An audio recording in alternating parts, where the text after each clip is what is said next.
Hello, and welcome back to our podcast, The Boss Ravioli Queens. We are Boss Lady Amy, Nicole Ravioli, and Jasmine the Queen. And we are healthcare workers who decided we are going to spill all the ravioli on the ins and outs of working in healthcare. This isn't your usual podcast. If you came here for health and beauty tips, you're gonna be disappointed because we are gonna get messy. Every other week, we will feature a different topic that dives into the not-so-talked-about, taboo, and just plain underbelly of healthcare. We will talk about what it's like being a caregiver outside of work and all the struggles that come with it. Just trying to be normal, everyday people. On that note, let's get messy. Warning, this podcast includes profane language, crude humor, mature subjects, and possible talk of bodily fluids. This may not be suitable for listeners under the age of 18. This episode is called Don't Pick the Weeds. extra radio voice. I like that. Thanks. So in this episode, we are going to be discussing that a lot of doctors and PCPs or primary care physicians push medications specifically prescription medications like there's no tomorrow, and there's a lot of natural herbal remedies out there, and sometimes they're better for you than all that pill pushing. And honestly, for some patients or whatever, sometimes the stuff that they think they have is all in their head. Those hypochondriacs. They just want more and more meds, thinking there's every little thing wrong with them. So then they end up going from something that could only have maybe a couple meds to take care of to 40. Yeah. And actually, that gives me something that I'm going to bring up later about myself and my psychiatrist, psychologist, whichever one prescribes the meds. She's crazy. Dude, we already know. Did y'all not listen to my personal episode? She's like, yeah, what's new? Exactly. Again, my head is a party that I don't want to be at. So, just to reiterate that. No, but I'll just touch on that a little later. Doctors not listening about meds and whatever, pushing everything on you, not listening to you, because, they know your body better than you, because they live in it every day. My favorite is when they take, a drug that's, well known to be very high risk, and they're like, there's minimal risk. What are you talking about? No. And I feel like maybe, actually that's something that we should talk about, is the fact that as you get on in your caregiving career, you're going to learn more and more about medications and what they do and what they're used for. And that's not knowledge that the average person has, especially if you're new to caregiving. That's something that you learn along the way. And so sometimes doctors or PCPs are really they're, I'd say not flabbergasted, but they're definitely taken aback sometimes when you're advocating for your person and you're actually no. And they're like, say what? How do you know that? Yeah. I've been around. Literally, I could do your job, I just don't want to do the schooling. Yeah, honestly, most nurses or whatever can do the doctor's job. For real, though, they can. We talked about that in a previous episode, too. Yeah, we did. Yeah. About the nurses basically going to the doctor and being like, oh, you could probably prescribe this and it'll be great or whatever, and they usually, just go talk to the doctor. They have the ability to put in the orders. Yeah. They just have to get the doctor to sign off on it. Yeah. Yep. Yeah, they literally do all of the work or whatever, and the doctor has to sign off on it. So, how much would you say medication administration is, how much do you think that takes up? How much percentage of the job? Yeah. Well, it depends on if you're working a double or not, because if it's a double, you're generally passing medication 4 times a day, if not more. So the standard times are usually 8, 12, I think 4 it's and 8. usually, 4 and I 8. think it's usually 4 to 6 times. Yep. And then depending on whether a resident needs PRNs too, but that's Right. not every day. So if we're talking every day, I guess I'd go 25% of the job is passing meds. And depending on how many residents you have and how complicated the med pass is, it can take you anywhere from 30 minutes to an hour. But sometimes even more than an hour. Right. Yeah, especially if you have Treatments. medications and treatments. And wound care. Yeah. Well, wound care is technically considered to be a treatment, I do believe. Right. But it takes time and you have to clean the wound, change the bandage. Sometimes Can't forget the most important part. You have to spend a full 60 seconds washing your hands, making sure you get under your nails, in the cracks and crevices of your hands. Like, or if they have multiple eye drops and you have to wait 5 minutes between each one. Oh, those are such a pain. I know, I hate that. And you have to stand in there sometimes and like, and they're like talking to you and you're like, can we just like sit in silence? Or for the 5 minutes? Smile and nod, smile and nod. Or the eardrops where you have to wait 2 minutes in between each ear. And they don't want to hold their head and still. they don't want to tilt their head. Okay, literally though, I hate it when a resident thinks that they're tipping their head back for eye drops and they're really like barely moving it, and I'm like, what do you want me to do with this? Or my favorite, back, Shuddy. Or my favorite when they're like, oh, I got your eye drops or whatever, and then they close their eyes. Oh, the squinty eyes. They do it every time. Yeah, I always swear have to God. to make that little like inner eye pocket thing or whatever to even try to get them in there. Oh, I pull them all the way down. I'm like, I'm sorry. See, For I go one right resident, here because sometimes they'll like squint them shut really hard, and if I go from like the corner, they can't close like your it. tear duct, Yeah. Your lacrimal gland. Yep. Mm-hmm. Yeah, I took MedTerm and Anatin-Phys, you know. I know some Ooh, terms. smarty pants. Yeah. Mm-hmm. I'm proud of that shit, okay? I took it too. Same. What? In high school? Yeah, or I did in high school. Yeah, I did mine in the tech college that I went to for phlebotomy. Anyways, we were going so... Oh, yeah, I was going to say about the eye drop thing. I had a resident, actually a couple residents, who I actually had to pull their top lid back. Oh! Yeah. Oh! Not like flip it inside out, but like just hold it open so they would stop squinting their fucking eyes. Oh, no. Yeah. I don't like it. I didn't like it either, but I couldn't get the fucking eye drop in. Ugh. So anyway, that's medication passes. Yeah. Mm-hmm. The nice thing about medication passes, though, is that you do have a nice window. You always have a 2-hour window because you have an hour before the med pass time and you have an hour before. After. Thank you. An hour before and an hour before. Yeah, don't listen to me. Who's correcting this time? Me.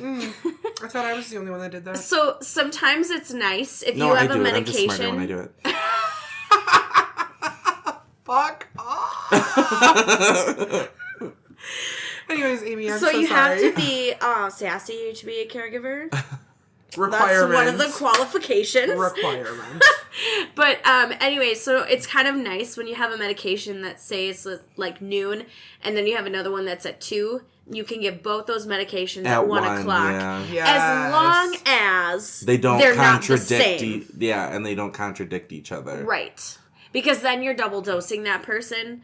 But as long as they're not like contradicting each other, and as long as you're not double dosing that person, yeah, there's a few medications that You're are Gooch. like every Gucci. 2 hours kind of thing or whatever that you can't really double dose on. I meant to say Gucci. Did you say coochie? No, she said gooch. Gooch. Oh my god.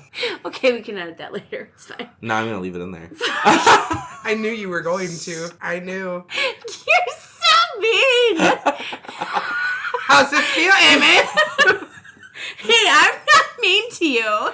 She is. I understand, but I get to laugh now. I'm on the other side of this now. Any hoosles.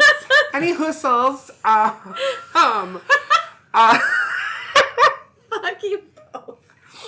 So we're gonna continue with the big pharma conversation because we got into like medication passing, but we never really finished that topic. I don't think. Well, the whole topic is the episode. Well, big pharma though, like, is a like what, $1 trillion industry, and millions of Americans are on a bunch of shit that they don't need because it's literally your doctor puts you on this med and then he has to put you on another med because you're having a bad of this reaction side to the effect. first one or whatever. But then instead like, of taking you off that one medication, we're just going to add this one. Literally, the list of like side effects for one medication is like so much longer than like actually what it helps. for real. Uh-huh. Like, For I love how fucking real. they're just like, oh, this will help you with this. But it'll be like nausea, diarrhea, like extreme vomiting, like possible blood in your stool. If any of your arteries shuts down, you may be able to do a lawsuit. Like, If your heart stops, please don't sue us. If you're dead, call this number. your family may be able to get a settlement. What is that one? Mesothelioma. Yeah. I know that's not a medication, but that's instantly what came to my head. Right. No, I know what you mean. So Big Pharma though, like insurance, Big Pharma, and the doctor are all very much so intertwined. American insurance, it's out to get us. For real. I mean, that's how they make a lot of money, is on medications and stuff. Mm-hmm. And the thing is that a lot of the medications that we have here in the U.S. are made internationally. Mm-hmm. Yep. And a lot of the times they're less than $1 to make. Mm-hmm. Exactly. And then they charge out the ass for it here. It's some so medications bad. literally thousands of dollars. Well, let's talk about the price of insulin. Like, wasn't it one dose was like... I'm sorry, but I feel like insulin should be free. I also feel like that. So my husband is a type 1 diabetic, and with insurance, his pens are $50 a piece. And there's 4 pens in each box, isn't there? Yep, it's 4 pens in each box. So that's $100. Wait, 25 no, or 50? 50 every time he gets... So it's $100 technically because you need both, right? No, he gets 4 pens. 4 pens, so that's $200 per box. 4 pens. It's $50 a pen. That's with insurance. Mm-hmm. Uninsured, I think it's a so singular pen is like $350. Ugh. I want to say. Yeah, and I feel like that's like really unfair because basically without insulin or whatever, you're gonna die. Mm-hmm. Well, and type 1 is like you can't do anything about that. You need insulin or you will die. Right, like your insulin literally regulates everything. Right. That's why type 1 diabetics are on insulin, is because their insulin in their body doesn't fucking work. Right. So with, I guess I'm going to go off on a slight little diabetes tangent here. Okay. So there's 3 types of diabetes. There's type 1, there's type 1.5, and there's type 2. I think they usually just call it borderline, don't they? Type 2? Type like 1.5. No. So type 1, your pancreas makes absolutely 0 insulin. That one I know about. I know about 1 and 2, but I'm curious about 1.5. I'll explain that. So insulin, if you don't know, it's the thing that you need to break down sugar. There's sugar in literally everything, so you can't be like, oh, just don't eat sugar, because that's literally impossible. I guess it's possible. I mean, if all you do is drink water. Or go vegan. No, there's sugar in there's there's natural sugars in literally everything. Lettuce is water! It's water! But it still has a substance to it. Like, so when you're a type...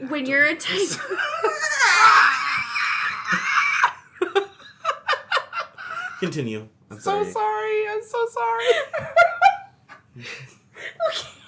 How am I supposed to continue after that? By saying exactly what you were saying. Okay. So, with type 1 diabetes, your pancreas is basically a dud. It does absolutely nothing. It wouldn't affect you if you got it removed. So that's why type 1 diabetics are insulin dependent. So it doesn't matter what you eat. It can literally be like a salad. You're still gonna need to take insulin. And then type 1.5 is your body makes some of the insulin that you need. Not very much, but some. And then type 2... I think that makes sense. Your pancreas makes about half of the insulin that you need, and typically can be controlled with diet and exercise and medication management. But that's like a lot of like being aware of what you're eating. Like you have to have like a set schedule. Mm-hmm. Yep. Something that meal planning would be like a necessity for. Yeah. Right. So it's possible that you could use insulin on type 2, but as long as it's controlled well, you're probably not going to. But type 1... But they'll give you like metformin sometimes. Yes. Mm-hmm. Yep. Metformin is a very Jardiance, popular one. There's like so many. But Jardiance, from what I understand, you either love it or you hate it. And it has really, really awful side effects if it affects you poorly. So let's see. I'm trying to think. What else is a quick diabetes lesson? Fast-acting and short-acting insulin. Sliding scale. Probably should explain that one. Mm-hmm. So fast... acting is literally just you take your insulin right before you're about to eat. You only have a certain amount of time. Depending on which brand it can be a smaller amount of time or a longer amount. I can't remember all the brands. There's so many. Yep, Novolog is I think the most popular short acting. the most popular ones are Novolog and like Lantus. Yep. And now Ozempic too. Oh yeah, and Ozempic. Ozempic. Auto parts.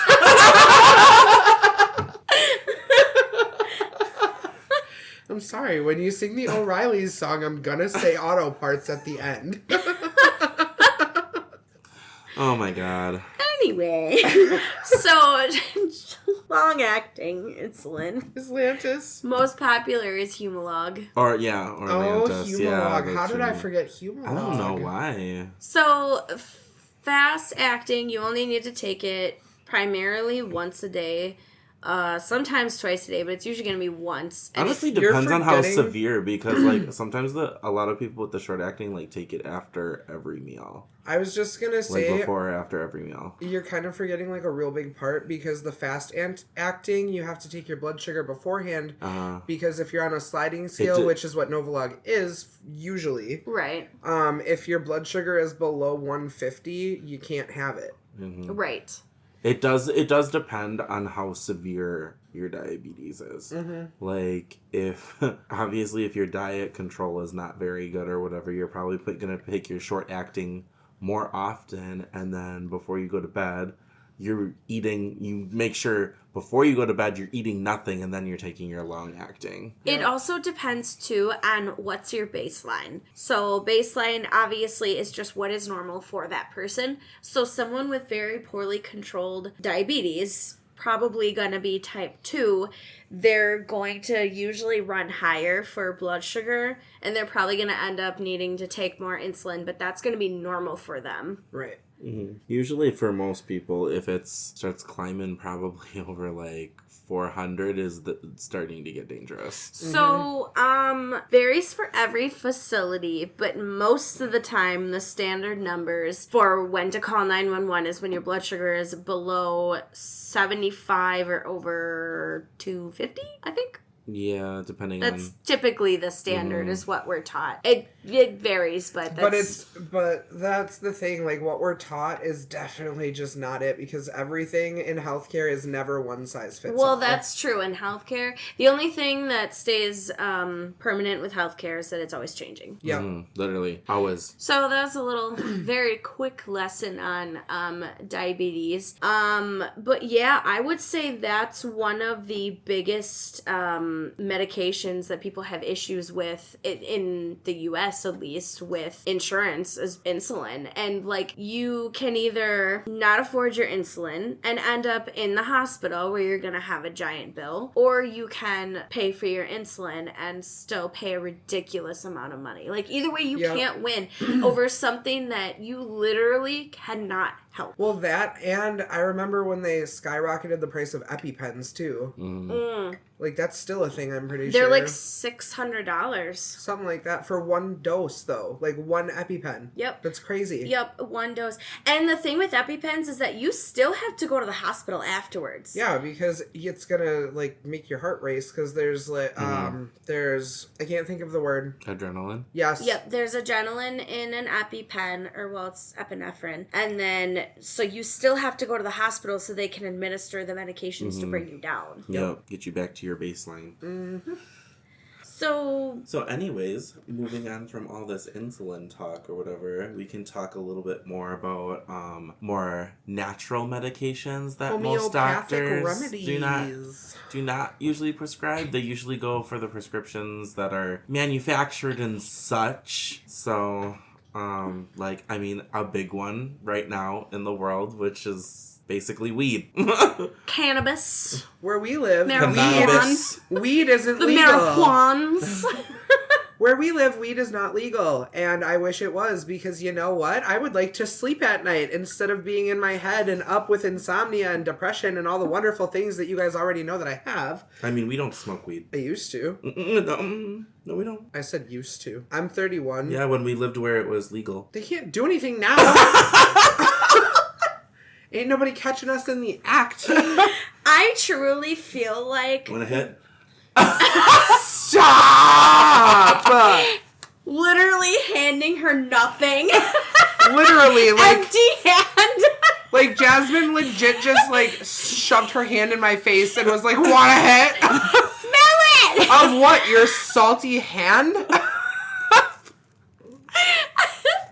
No, I truly feel like with how money hungry Big Pharma is, they're going to find a way to, like, put cannabis in pill form and, like, get it on the market and get doctors prescribing it for all kinds of shit. Well, I mean, honestly, it'd be smarter anyway, or whatever. It's another thing to just legalize, and then, like, people would pay for. So I agree with that, but it's literally a plant. It's free out of the ground.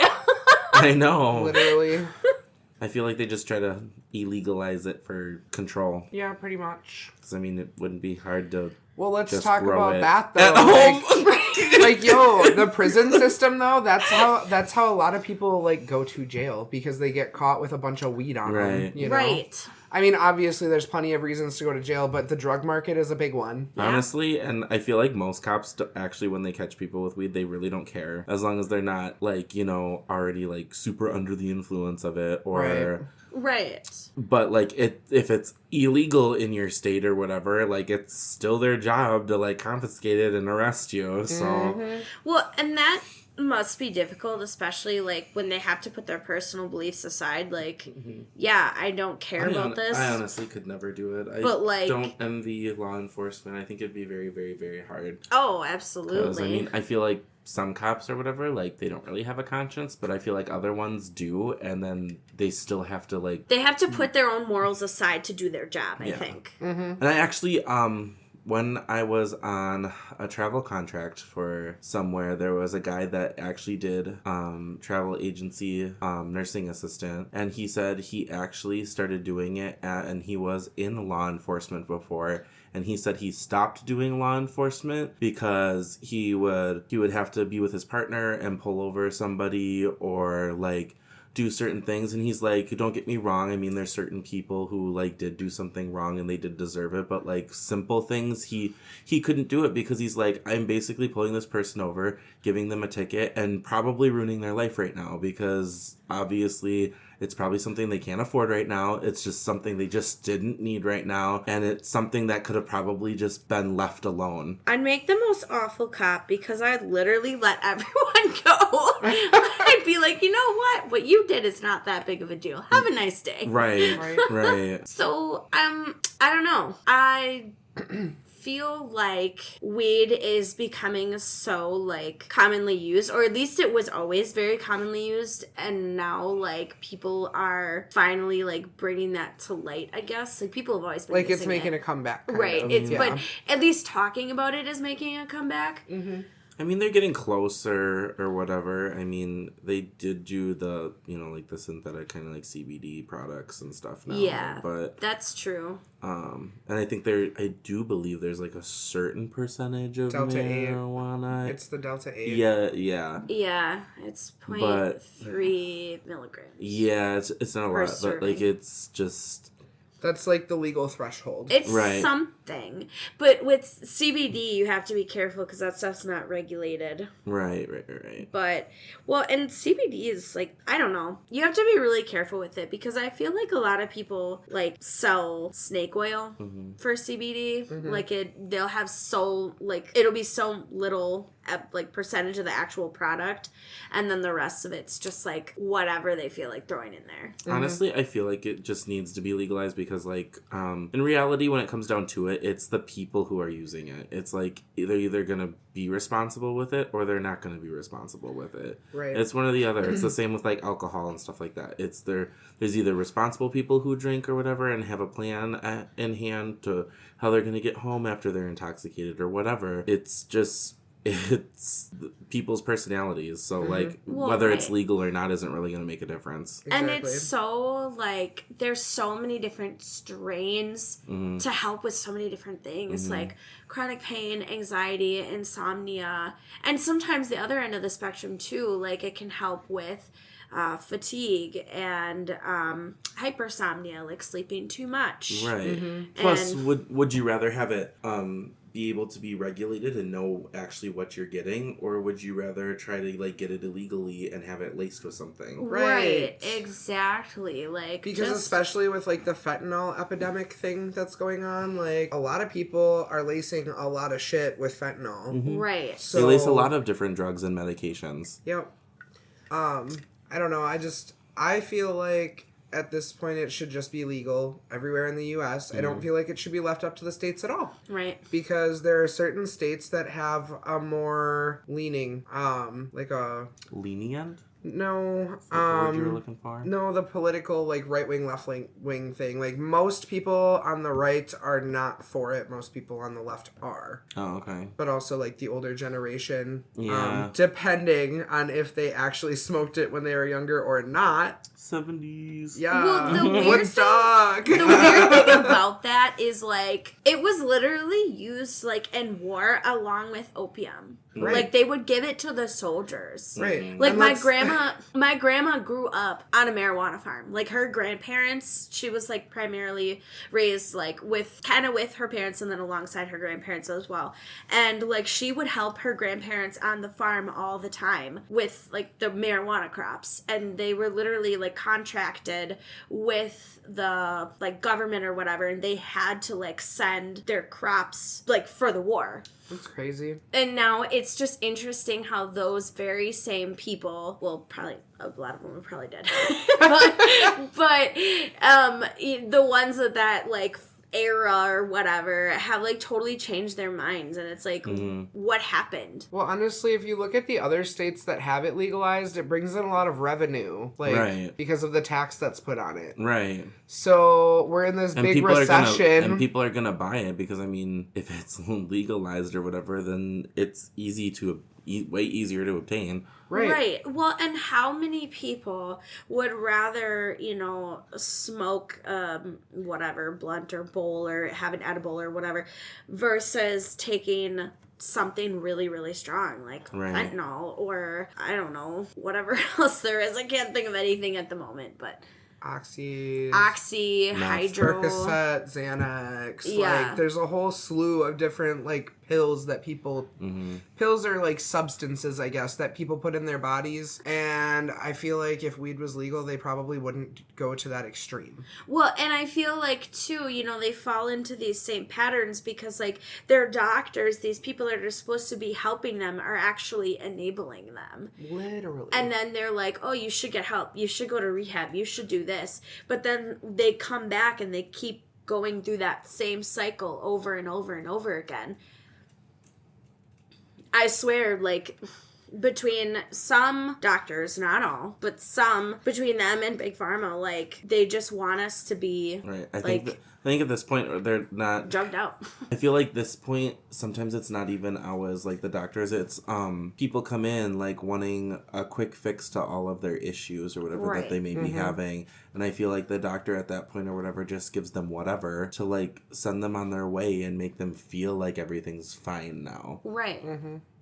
I feel like this would be a good time to explain. I feel like they're just not going in depth anymore to actually get to the root of the problem and putting their foot down a little bit and being like, you don't need this. Right. Like, so, this is what needs to happen. This is what you need to do in your life and stuff to, like, maintain and, like, get better, or, like, to fix this problem. Like, I can prescribe you, like, this medication and this one only is going to help with, like, instead. But, like, I feel like at this point they're just throwing a lot of medications at you thinking, like, oh, hopefully they just won't come back and, like, want more and more and more, I feel like this is a good time to explain how some doctors are, like, really, really quick to put people on hospice, specifically for the fact that then that person can have morphine over and over and over again. Mind you, it's very low dose morphine, but it's still, if your body's not used to having morphine, it's still going to react the same way regardless. So plus, even if it's low dose or whatever, like, the closer they get to being worse and worse or whatever, they go from, like, getting it every 6 hours to, like, then every 4 hours, then to every, like, 2 hours, and then they get it, like, cycled with between morphine and lorazepam, like, every hour. And that's haloperidol. Yeah.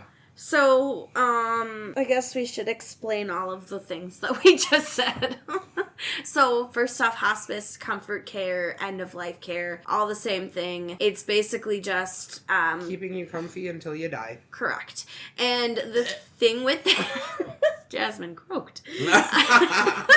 The thing with hospice is that there are some providers that are very, very quick to put their patients on hospice, even if they're not, like, actively dying. And the thing with hospice is that you have to be diagnosed with a terminal illness that the doctors, like, are pretty damn positive that you're going to be gone within 6 months or less. Mm-hmm. And I think that this is pretty relevant because, like, there are quite a few doctors and, you know, residents that I have had where the person is just like...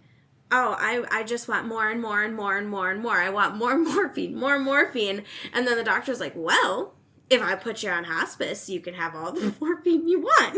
Is he doing it to you too? So Yasmin likes to make us laugh.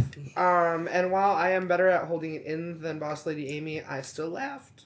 Well, I didn't know what was going on. It was the feet. Everybody likes to laugh. So the thing with hospice is that you are typically going to get taken off all your medications and you're going to be prescribed usually 3 things. Morphine for pain, lorazepam For anxiousness, anxiety. Yep, anxiety, usually caused by the morphine. Usually helps with some pain too, and then the helperdol for like Helperdol. I said it wrong. Helperdol for like the nausea and stuff that usually comes with having the morphine and the lorazepam. It's for nausea and sometimes behavior. I say it that way because that's how it... No, I say it that way sometimes because I'll have a help and a helperdol. Because it helps with nausea. Helperdol. I'm dead. I can't. It's your little green buddy.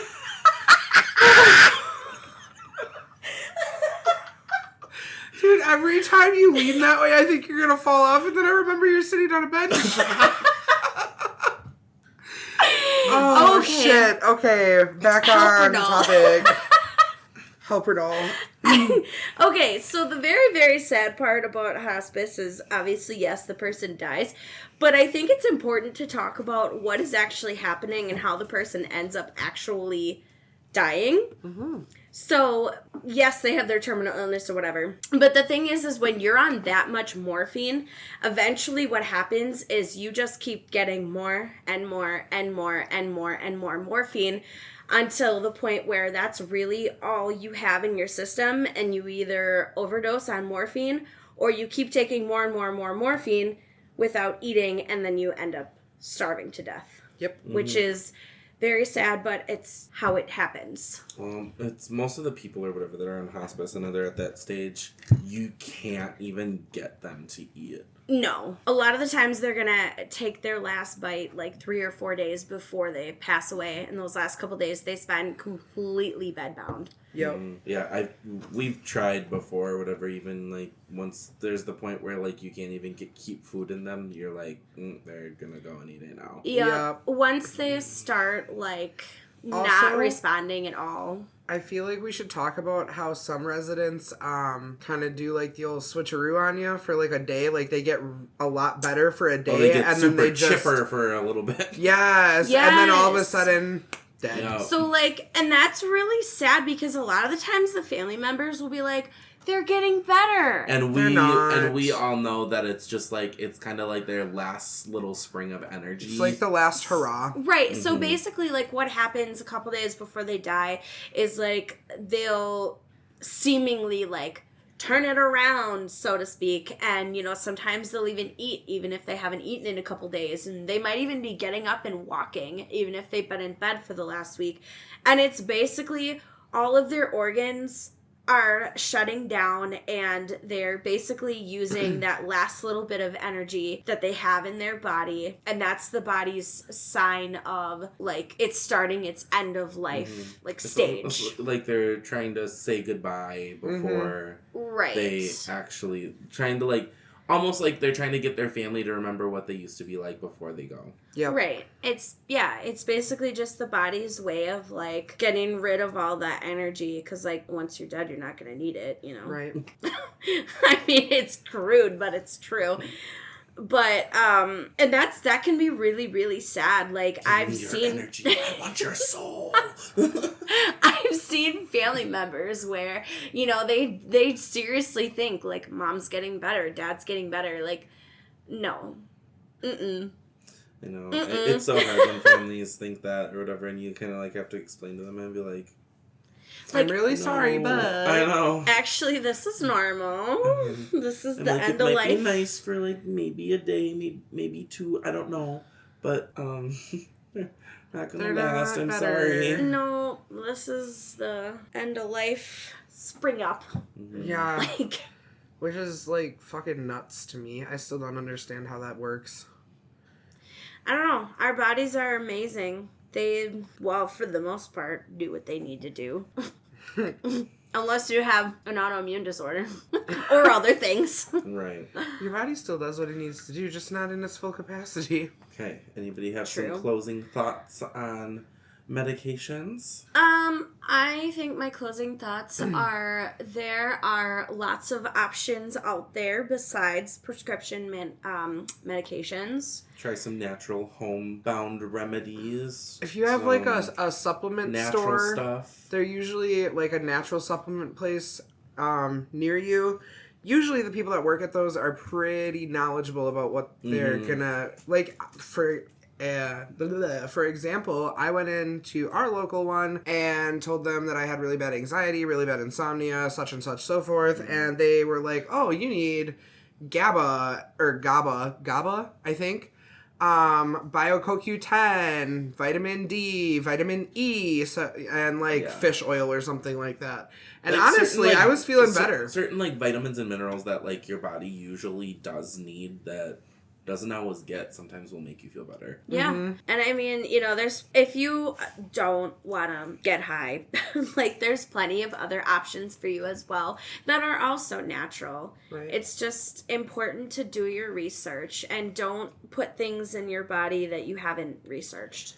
Yo. Well, I think we're finished for this episode. Bye. Bye. This has been the Boss Ravioli Queens podcast with your hosts, Boss Lady Amy, Nicole Ravioli, And Jasmine the Queen. Thank you so much for spilling your ravioli with us. Don't worry, we'll serve you more next time. Until next time, go wash your ass.